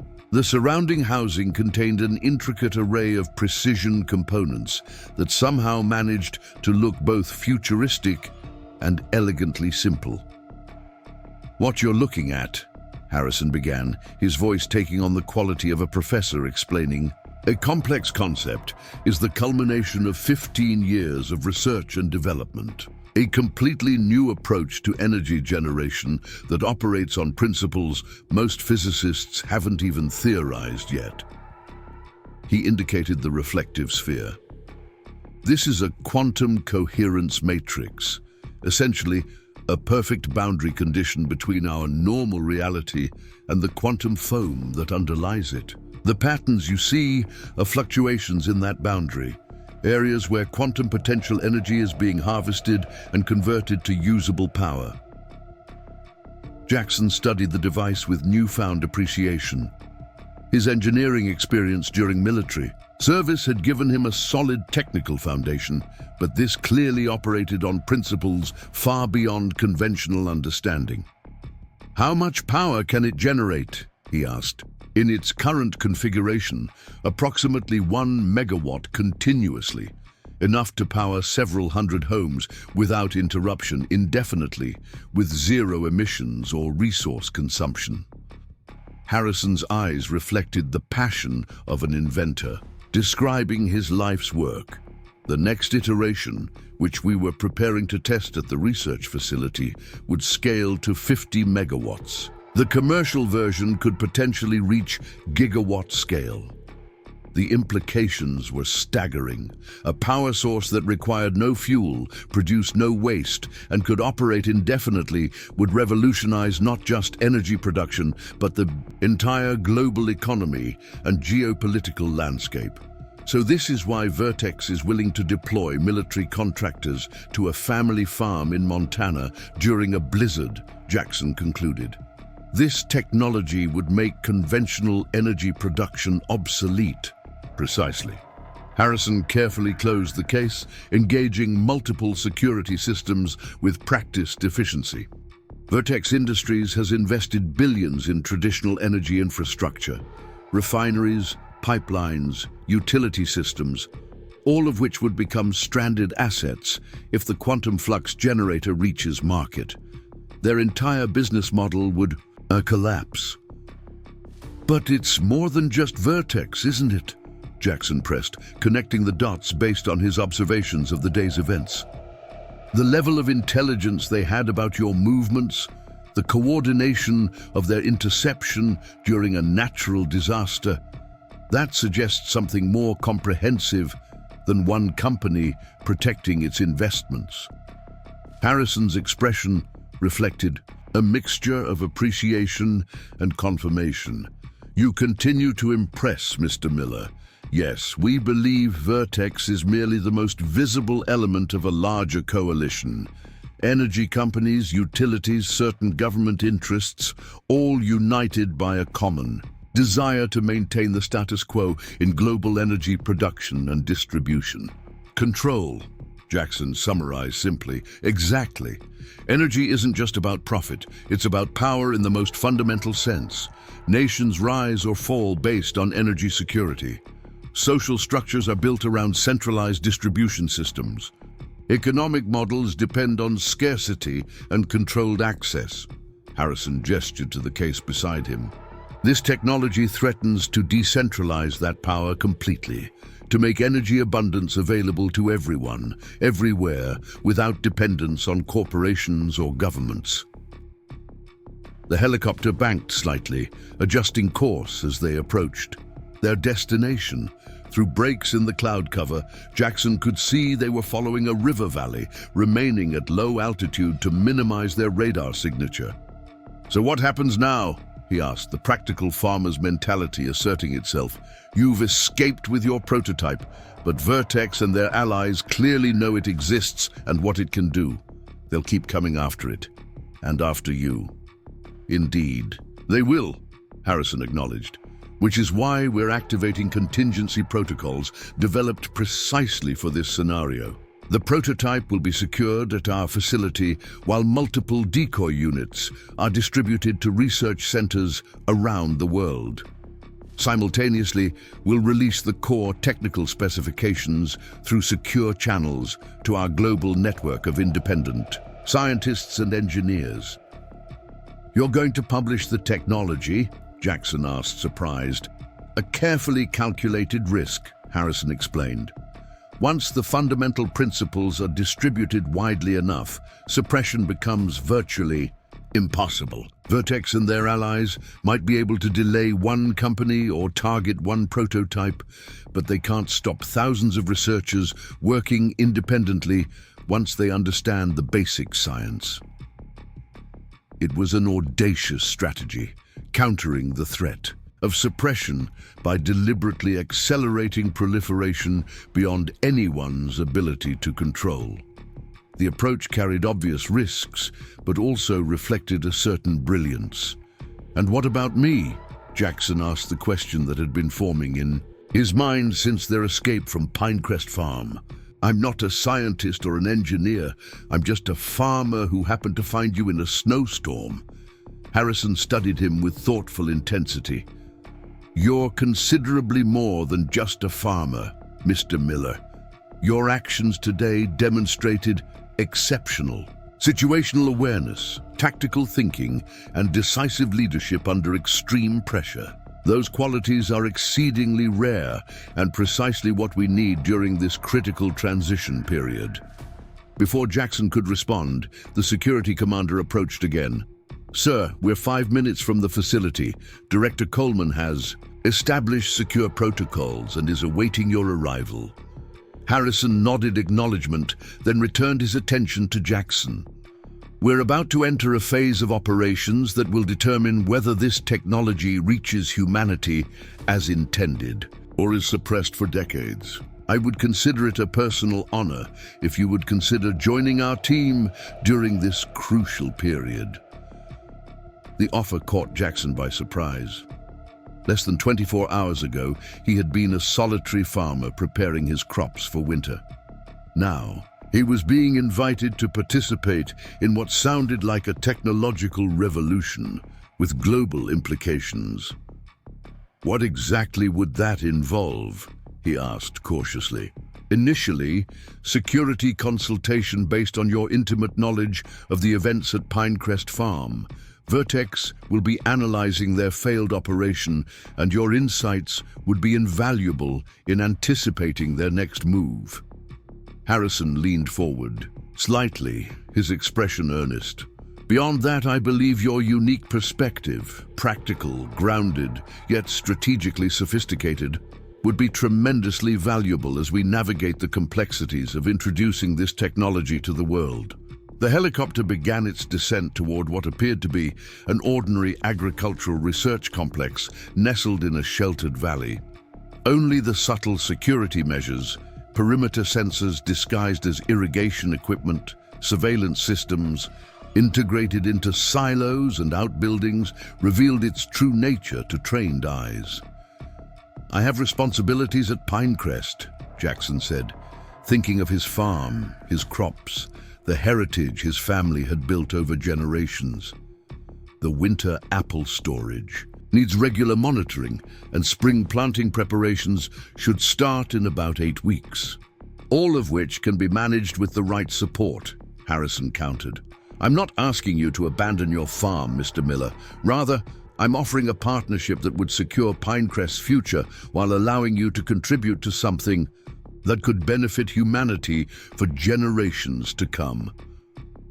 The helicopter touched down on a landing pad, partially concealed by architectural elements designed to maintain the facility's agricultural appearance. Security personnel immediately established a perimeter, while others prepared to escort Harrison and the prototype to a secure location within the complex. As the rotors wound down, Harrison fixed Jackson with a final, thoughtful gaze. "You don't need to decide immediately. Take time to consider the implications and your own priorities. But know this, what began with your simple act of compassion during a blizzard has the potential to change the course of human development. That connection between individual moral choice and global transformation is not coincidental. It's fundamental to how positive change happens in this world." The helicopter door opened, admitting a blast of cold air significantly less severe than the Arctic Vortex conditions they had escaped. Outside, an organized security team waited to escort them into the facility, while medical personnel stood by to provide any necessary treatment after their ordeal. As Jackson prepared to disembark, Rusty still faithfully at his side, he looked out at the disguised research facility and then back at Harrison with his world-changing technology. The contrast between the humble farmer and the visionary billionaire couldn't have been more stark, yet circumstances had forged an unlikely connection between them, one that started with a simple act of human decency and now opened possibilities neither could have imagined just one day earlier. "I'll think about it," Jackson said finally, his practical nature asserting itself even in these extraordinary circumstances. "But first, I'd appreciate a hot meal for both Rusty and myself. Saving the future of global energy is hungry work." Harrison's serious expression broke into a genuine smile, perhaps the first unfettered moment of human connection since their ordeal began. "I believe that can be arranged, Mr. Miller, for you and your extraordinary dog." As they stepped out of the helicopter and moved toward the waiting facility, the billionaire and the farmer walked side by side, equals despite their different backgrounds and circumstances, united by shared experience and a growing recognition that the future might depend on this unlikely partnership forged in the heart of a Montana blizzard. 3 days after the dramatic events at Pinecrest Farm, Jackson Miller stood at the window of a luxurious office suite overlooking the Seattle skyline. The headquarters of Horizon Technologies occupied the top 15 floors of a gleaming tower. In the heart of the city's tech district, floor-to-ceiling windows offered breathtaking views of Puget Sound, with snow-capped mountains visible in the distance on this unusually clear winter day. Jackson felt distinctly out of place in these sophisticated surroundings. Despite the tailored suit Harrison's people had provided, apparently a necessity for the series of meetings scheduled throughout the day, he remained a farmer at heart. His calloused hands and weather-worn face contrasted sharply with the polished corporate executives who populated this rarefied environment. Rusty had adapted more easily to their temporary luxury accommodations, currently enjoying the attention of Harrison's personal assistant, who had taken a liking to the German Shepherd.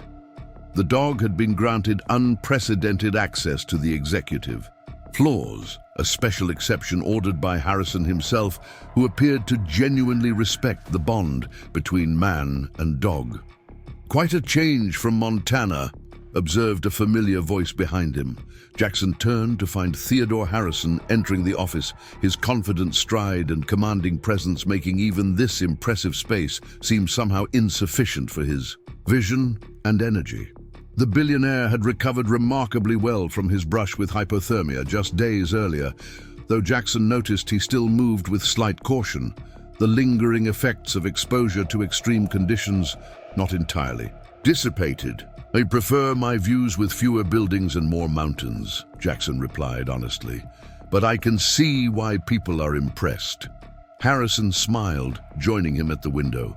"Man-made mountains of glass and steel, impressive in their way, but lacking the permanence of your Montanan landscape.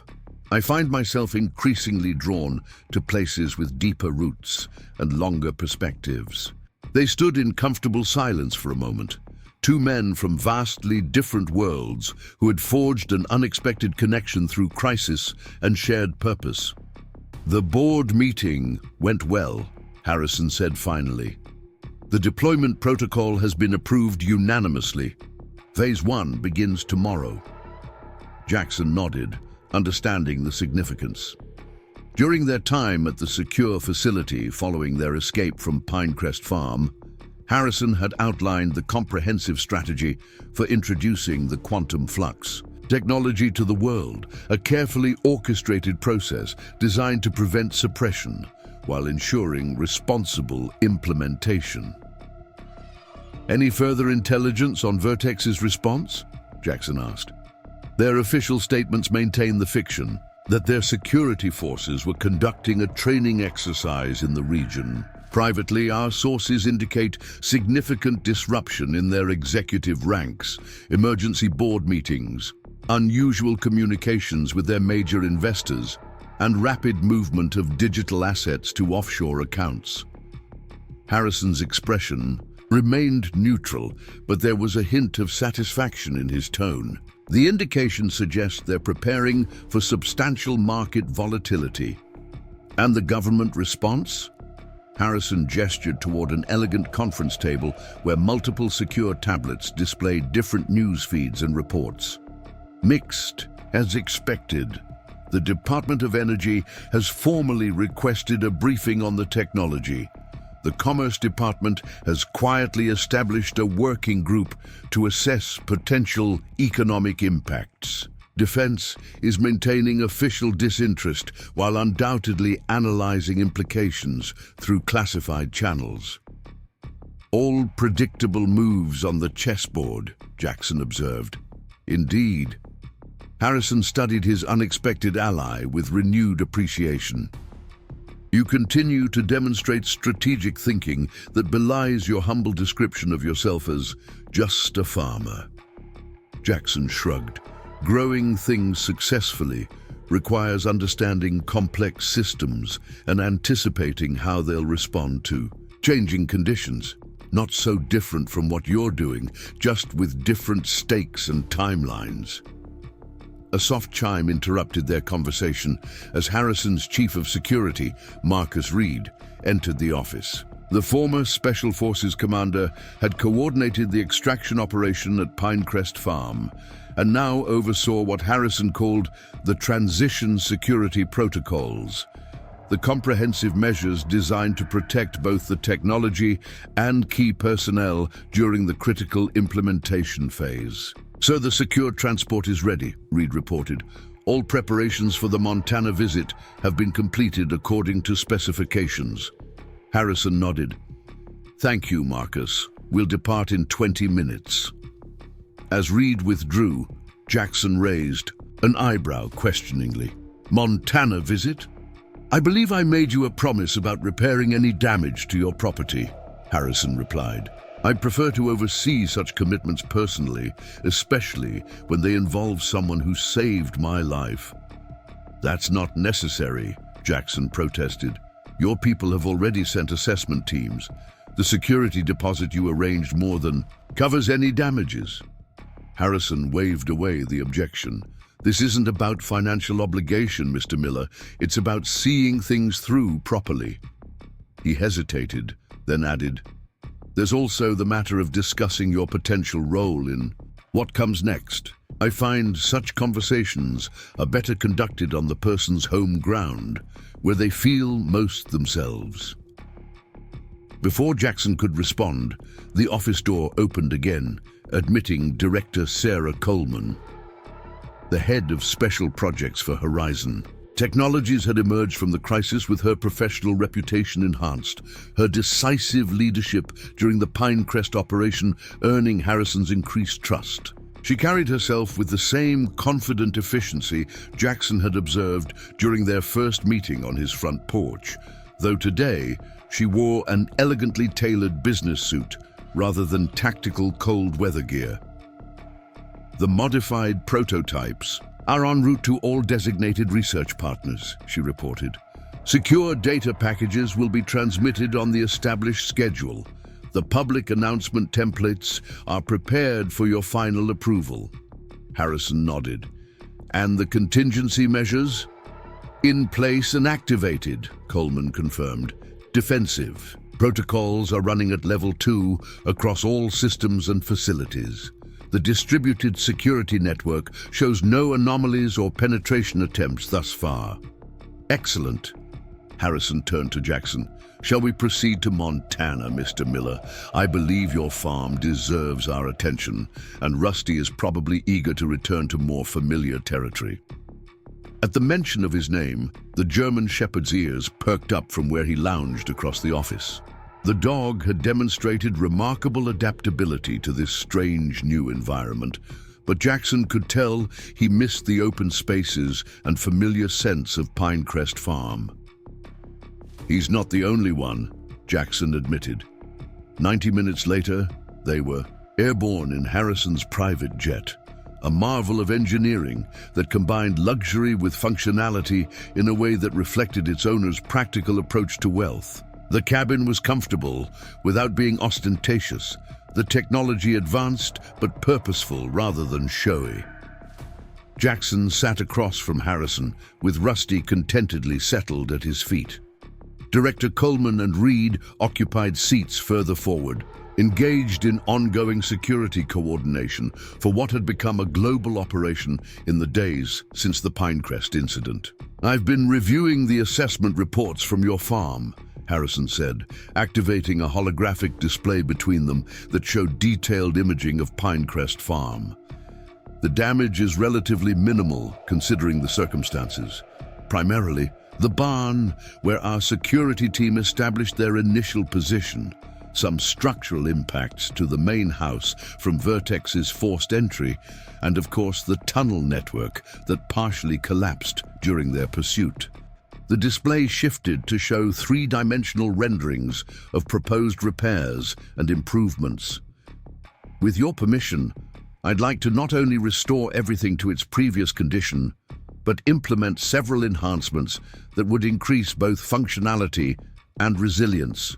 Jackson studied the detailed renderings, immediately recognizing that these weren't standard repairs, but thoughtfully designed improvements that respected the farm's character while incorporating meaningful upgrades. The root cellar expansion is interesting, he noted, examining the proposed reinforcement of the underground storage network.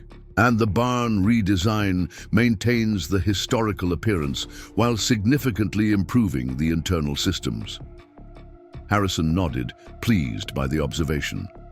We consulted with agricultural architects who specialize in historical farm preservation combined with modern functionality. The goal was to honor Pinecrest's heritage while ensuring it remains viable for generations to come. This goes well beyond compensation for damages, Jackson observed. Consider it an investment in a valued partner, Harrison replied simply.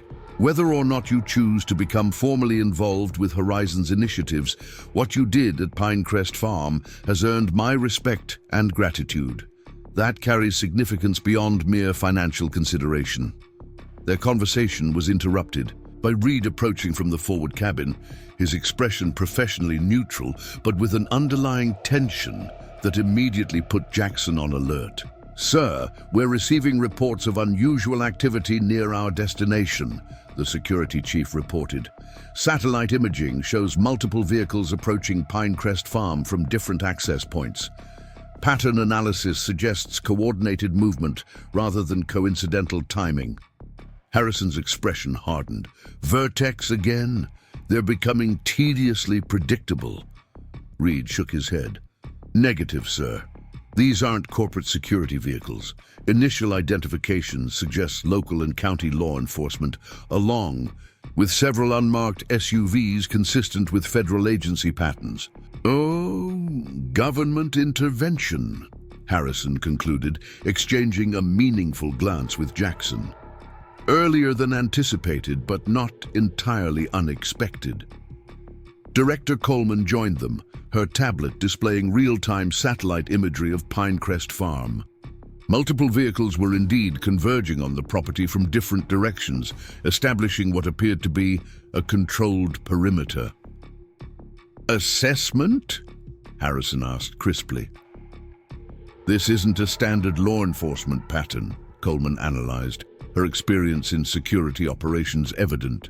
The approach methodology suggests a coordinated operation with specific objectives, rather than a reactive response to reported incidents. Given the timing and target location, it's reasonable to conclude this is directly related to the quantum flux technology.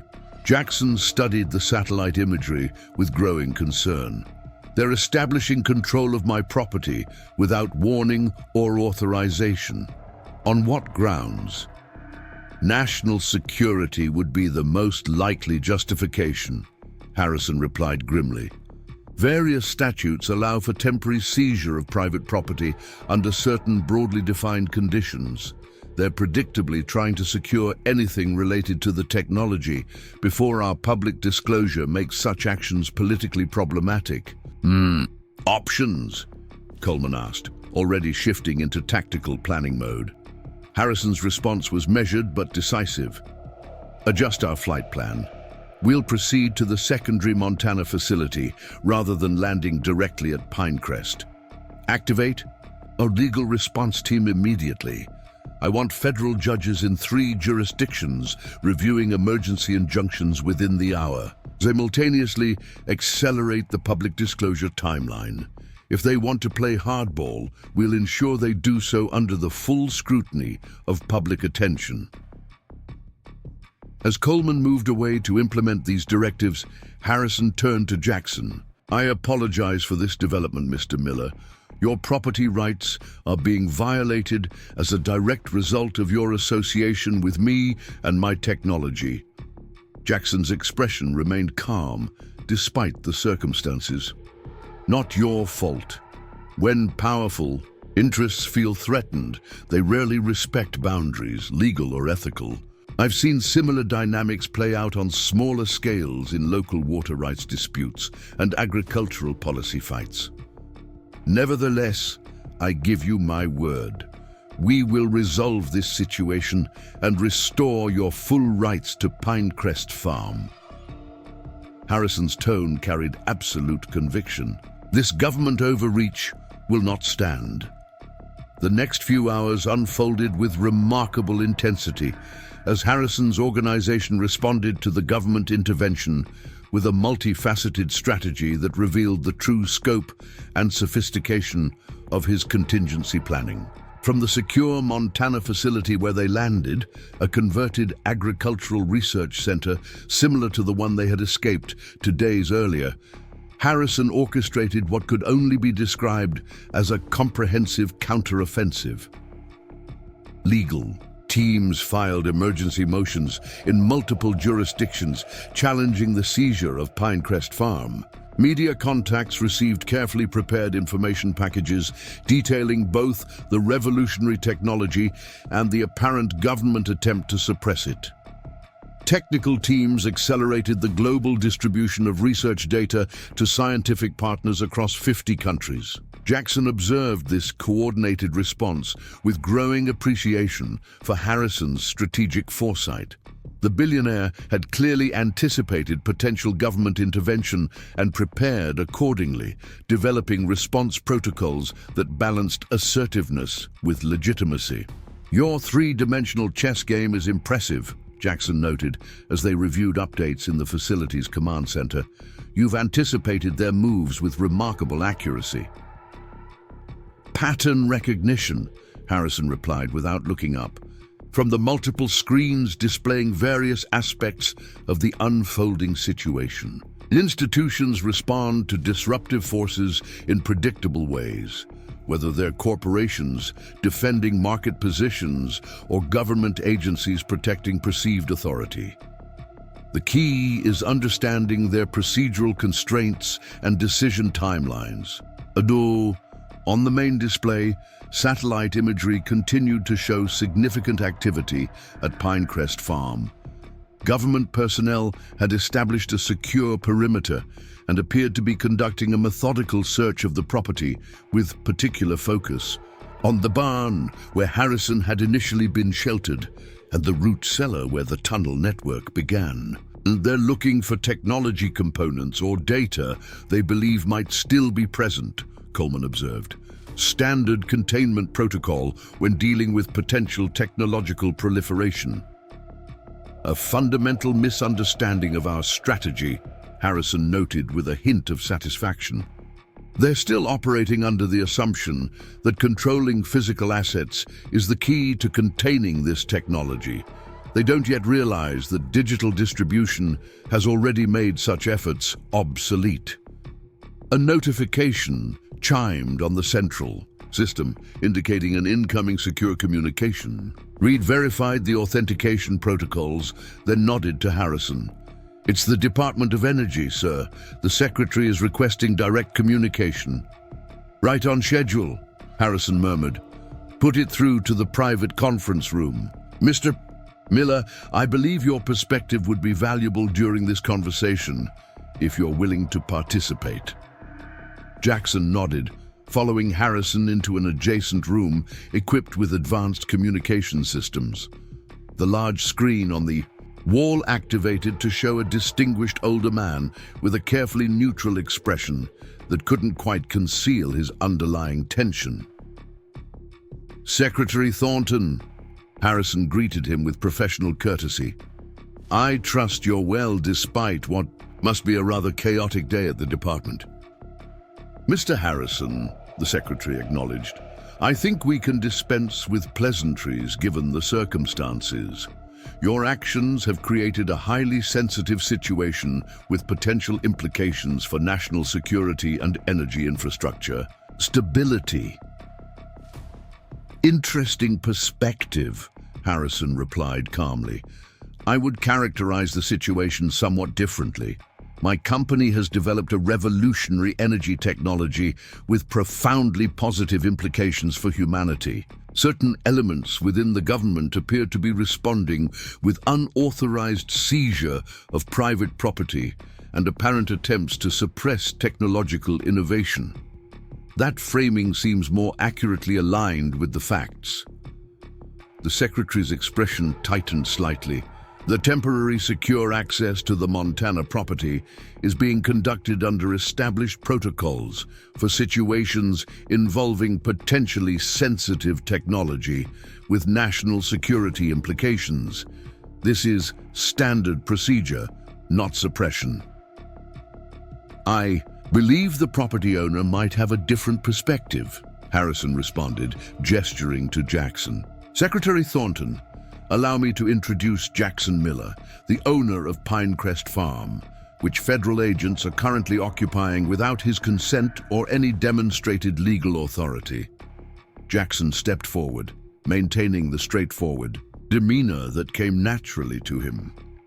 Mr. Secretary, I'm a third-generation farmer whose property is currently being searched without a warrant, court order, or even the courtesy of prior notification. If that's standard procedure, then the procedure needs serious reconsideration. The Secretary appeared momentarily caught off guard by Jackson's direct approach. Mr. Miller, I understand your concern. I assure you that appropriate legal documentation is being processed. The urgent nature of the situation necessitated expedited action. Urgent in what way? Jackson pressed. There's no active threat on my property, no public safety risk, no criminal activity, just the possibility that a revolutionary clean energy technology might have left some trace evidence of its existence, a technology that could benefit humanity rather than threaten it. Harrison allowed a small smile at Jackson's pointed assessment. The humble farmer was proving remarkably effective at cutting through bureaucratic justifications with plain-spoken clarity. The situation is more complex than you may realize. The Secretary responded, adopting a more conciliatory tone. New technologies with the potential for significant economic and infrastructure impact require careful evaluation through established channels. The proper development path involves thorough government assessment before widespread implementation. With respect, Mr. Secretary, Harrison interjected, that development model applies to technologies created using government funding or resources, which the quantum flux generator was not. Furthermore, the established channels you reference have historically been vulnerable to influence from entrenched energy interests that benefit from delaying or suppressing alternatives to existing systems. The Secretary's expression hardened. That's a serious allegation, Mr. Harrison. It's a historical observation supported by extensive documentation, Harrison countered. But rather than debate past patterns, let's focus on current reality. As we speak, technical documentation and functional prototypes of the quantum flux generator are being shared with research institutions in 47 countries. The public announcement will proceed in approximately 3 hours. The technology is already beyond any single government's ability to contain. This revelation clearly caught the Secretary by surprise. That action shows remarkable disregard for proper procedural oversight and potential security implications. Or remarkable commitment to ensuring transformative technology benefits humanity rather than being controlled by narrow interests. Harrison replied evenly, the choice of perspective is, of course, yours. Jackson watched this exchange with growing appreciation for Harrison's strategy. The billionaire had effectively neutralized the government's leverage by ensuring the technology's distribution before they could establish control. It was a bold move that prioritized global access over centralized authority, exactly as he had described his vision during their conversations at Pinecrest Farm. What exactly are you proposing, Harrison? The Secretary asked, his tone indicating recognition of his diminished position.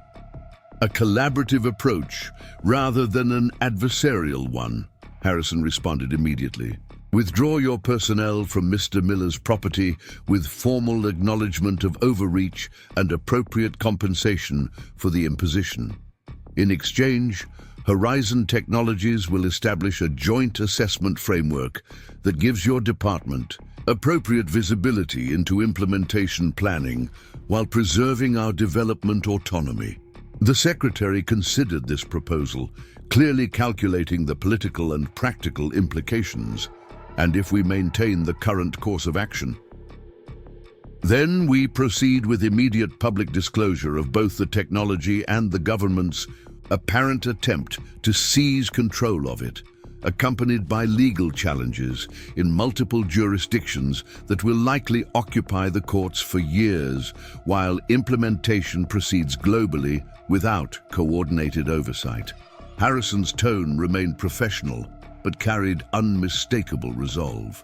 I would strongly prefer the collaborative approach, but we are fully prepared for the alternative. A tense silence followed as the Secretary appeared to be receiving information through his earpiece, occasionally nodding to unseen advisors off-screen. Finally, he returned his full attention to the conversation. I'm authorized to communicate that federal personnel will begin withdrawing from the Montana property immediately, pending formal agreement on the framework you proposed. His tone suggested this concession came reluctantly, but with recognition of practical realities. We will require detailed technical briefings beginning tomorrow. Acceptable, Harrison agreed. My team will coordinate schedules and the acknowledgement of overreach with compensation for Mr. Miller. The Secretary's expression tightened, but he nodded. Appropriate documentation will be prepared. The department recognizes the inconvenience caused by this necessary security assessment. Not good enough, Jackson interjected, surprising both Harrison and the Secretary with his directness.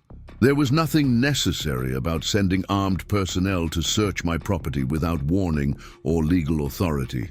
I want a personal apology and clear acknowledgement that rights were violated, not bureaucratic language about inconvenience and assessment. Oh, Harrison suppressed a smile at the farmer's unyielding stance. The Secretary appeared momentarily nonplussed by being directly challenged by a private citizen in such a high-level negotiation. Mr. Miller, the Secretary began, his tone shifting to something more genuinely conciliatory. You have my personal apology for the manner in which this operation was conducted. While the objectives were legitimate, the approach clearly failed to properly respect your property rights. That was inappropriate, and we will ensure appropriate acknowledgement and compensation. Jackson nodded once, accepting the apology with the same straightforward manner he brought to all interactions.